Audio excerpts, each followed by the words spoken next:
Hi guys! Welcome back to my YouTube channel. So in this video, I'll be sharing with you all the whitening products that I use na nagpaputi talaga sa aking balat. Yes po, nagpaputi talaga kasi guys, hindi po ako maputi since birth, gano'n, itim ko. So mapapakita ko sa inyo later yung mga photos ko na nakakahiya, pero syempre gusto kong i-share talaga yung secret ko and yung proof para makita niyo kung ano gaano talaga kaitim ang aking balat. And guys, disclaimer lang, I'm not a professional with whitening beauty products. It's just me sharing my experience and what I know about the products that I will be mentioning.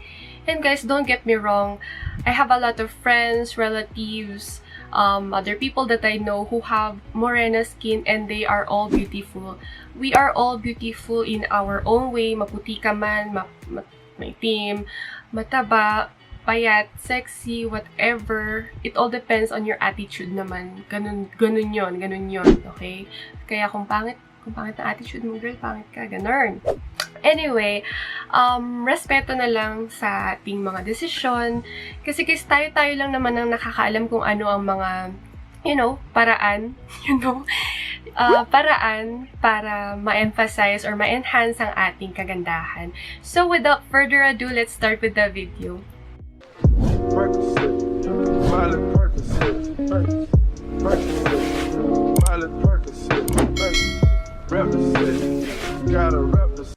So, bago ko ipakita itong mga yan, I would just like to thank you all guys sa aking 3K subscribers at sa mga parating na subscribers dyan. Thank you guys. Sa mga viewers ko na ayaw mag-subscribe, thank you guys pa rin. Thank you. Ayaw ko bakit tayo nyo mag-subscribe, pero thank you so much pa rin. Feel ko kasi dahil hindi nga ako consistent mag-upload, but I promise to you guys na every week ako mag-upload. So, ayan. Subscribe na. So, unang-una, syempre, guys, may mga dahilan kung bakit tayo nagbabago or bakit natin ginagawa tong isang bagay na to. And yung main reason ko kung bakit gustong magpaputi is just, madalas pa ako nabubuli noon. Ewan ko bakit lagi nila tawag sa akin kapre. Pero guys, talagang tumatak talaga sa akin yun. Kasi nga, sa matangkad na nga ako, tapos may itim pa ako, tapos dami ko pang pimple, tapos grabe yung ngipin ko. Girl, magugulat kayo sa mga throwback pictures ko. So, ayan, papakita ko yan. Yan,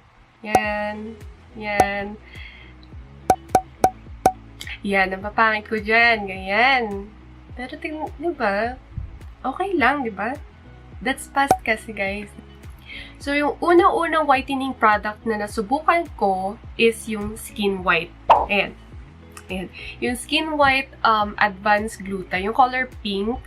So, ito kasi yung sabon ng lola ko. And then, pakialamera kasi ako kasi nga gusto ko talagang mag-light na yung skin ko. Gusto ko na matanggal yung pimples ko. Gusto ko na magbago. So, nung sinubukan ko to, nakaka-light talaga siya ng skin. Pero I was 14, 15 years old, ganyan. Tapos, nung sinubukan ko yung sabon na to, syempre, that time, guys, very sensitive yung skin ko. So, pakialamera ako, sinubukan ko yun. Tapos, ang ginagawa ko pa is directly kong nirarab sa mukha ko. And nagkaroon ako ng white spot dito. Talaga literal. Ang pangit talaga. Pero, naglight yung skin ko. Pero, in-stop ko kasi nga, dun sa white spots ko. Grabe. So, in-stop ko nga yun. Kaya nga, hindi na kami gumagamit nun. And, ang second na sinubukan ko is yung yes, so tatawa kayo dito sa i-mention sa product na ipapakita ko kasi ano siya, laundry bar soap to. Panglaba to. Hindi po to pambalat, pero kasi nakakaputi siya ng balat. Tapos yung texture niya pa, hindi pa yung tipong, alam niyo yung bar soap, laundry bar soap na rough or mahapdi sa balat. Napaka nito, napaka gentle, tas nakaka-soft and nakaka-smooth and nakaka-whiten ng skin to. It's very effective, pero yun nga, kung may doubt kayo, kasi nga it's a laundry bar soap, huwag nyo na lang gamitin kung ganun. So, nag-stick to Perla muna ako. And then, nung 16 years old ako, nag-work ako sa Jollibee as service crew. Tapos, syempre may sarili na akong pera, diba? And then, nagtatanong ako sa mga friends ko, sa mga ka-workmates ko, kung ano yung mga sabon na magagandang pang-lighten ng skin.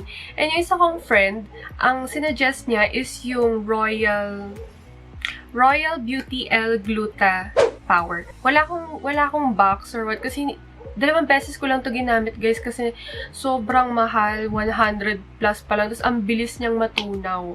Ayoko talaga yun kasi hindi siya ganun ka-worth it para sa price. So, ang maganda sa Royale Beauty L-Gluta Power is, may mga pimples kasi ako sa likod noon. Yun yung, grabe, yun talaga yung nag-fade ng pimples ko sa likod. Yun yung nagtanggal yung pimples ko sa likod. And then, search pa ako, hanggang sa nakita ko na tong favorite ko talaga, ilang years ko na ginagamit, is yung Kojie San. Ang dami ko magamit na ito. Super. Kasi totoo naman ito pa yung sabon niya. Yan. Ito talaga yung ginagamit ko na ever since, ilang years na talaga, and it's really effective. And nung napapansin ko ng, syempre, namumuti na, tapos nagda-dry pa talaga, dun ko na napag-isipan na bili kaya ako ng whitening lotion din. And ito na ang nakita ko, yung SkinWhite. Hanggang ngayon ginagamit ko din siya. Ayun, no? SkinWhite. And this is only 65 pesos. And yan, nag-stick to SkinWhite din ako, and then with the Kojie San, effective siya. Tapos, syempre, hindi pa rin ako nakontento, diba? Ang dami-dami ko pang sinubukan. And then, ito naman ang sinubukan ko, which is yung Snow Skin Whitening Soap. Ayan. Guys, etong Snow Skin Whitening Soap, super legit na effective siya. Talagang nakakaputi, talagang nakaka-dry, nakaka-whiten talaga ng skin. However, yun din, yung presyo niya, hindi ko trip. Kasi nga nangangain talaga nangangain ng savings yung mga ganyang presyo. Kaya, sinubukan ko lang siya siguro 2-3 beses. Tapos, in-stop. Hindi talaga ako naging consistent sa paggamit ng ganyang sabon kasi nga mahal. Pero, effective siya. So, kung sino man may gustong mag-try ng ganitong product, go ahead, try nyo po. So, itong product naman na to, ay, ang lakas talaga ng effect, grabe. And ito ay yung Ebony Whitening. Ayan, Ebony, yung scrub, yung pink. Wala akong box, wala akong ngayon, wala akong stock kasi naubusan na. Pero ilang years ko na rin to ginamit. 2 years. Yeah, 2 years ko na ginamit to. Nalaman ko tong product na to from my friend. Kung napansin ko, meron siyang ganun. Tapos lagi niyang bit-bit, lagi siyang bumibili ng ganun. Parang nakikita kong ganun lagi talaga yung ginagamit niya. So sabi ko, para saan yan? And then, ayun nga, pang lighten daw ng skin, pang exfoliate, pang tanggal ng libag, lahat-lahat niyan. So sinubukan ko and talagang nag-light talaga yung skin ko. Super, yung lahat ng singit ko. Tapos ang maganda dito sa Ebony, guys, maganda siyang scrub or yung ingrown, yung mga ingrown hair sa ating private areas, especially kung nag-shave ka, nagbubunot. And yung Ebony scrub, super ganda talaga niya kasi natatanggal niya yun eh. Lalo na yung mga scar, yung mga razor scar, yun, natatanggal niya. So, ang ganda talaga niyan. For the last product that I will be showing you is one of my favorite talaga na super ganda sa balat is yung Vaseline lotion. Yan, yung color pink. So guys, etong Vaseline lotion na to, maganda to talaga sa balat, like legit, kasi nakaka-moist na nga siya ng iyong skin, nakaka-whiten pa, and nakaka-fade ng stretch marks. Really. Kasi, nung nasa Singapore nga ako, siya, guys, tumataba ako. Tapos, kinakamot ko pa yung braso ko. Ang dami kong stretch marks dati dito. Color red pa nga, nagmamaroon dito. As in, dami kong stretch marks dito. Tapos, bandang likod ng puwet, ang dami kong stretch marks na nag-color, maroon. And then, pinapahidan ko nitong Vaseline lotion, yung color pink. Tapos, syempre, nagsuscrub din ako ng Ebony. And yun, nawala talaga guys. Kaya nga tuwang-tuwa ako nung nalaman ko tong product na to kasi talagang nawala yung aking stretch marks. Guys, yung stretch marks na sinasabi ko is yung, yung reddish. Yung color, yung reddish siya, hindi yung white. Kasi hindi na talaga nagfe-fade yun, yung mga white stretch marks. Maganda naman yung white stretch marks kaysa sa, diba, sa maroon na stretch marks na ganyan. Mga parang color brownish na ewan, yung maintindihan. So, ayun na nga yung mga whitening products na nagpaputi talaga sa aking balat. Like, super effective. But of course, I'm not saying na kung nag-work yung mga products na ginamit ko sa aking balat, it will also work on you. Guys, we have different types of skin. So, wag po tayo lahat aasa sa mga, reviews. But, of course, if you really want to try these products na minention ko, always do a patch test first to be sure.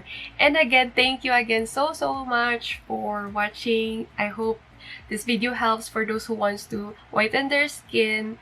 And again, if you haven't subscribed to my channel, go ahead and click that subscribe button and also that notification bell. See you soon on my next video. Bye-bye!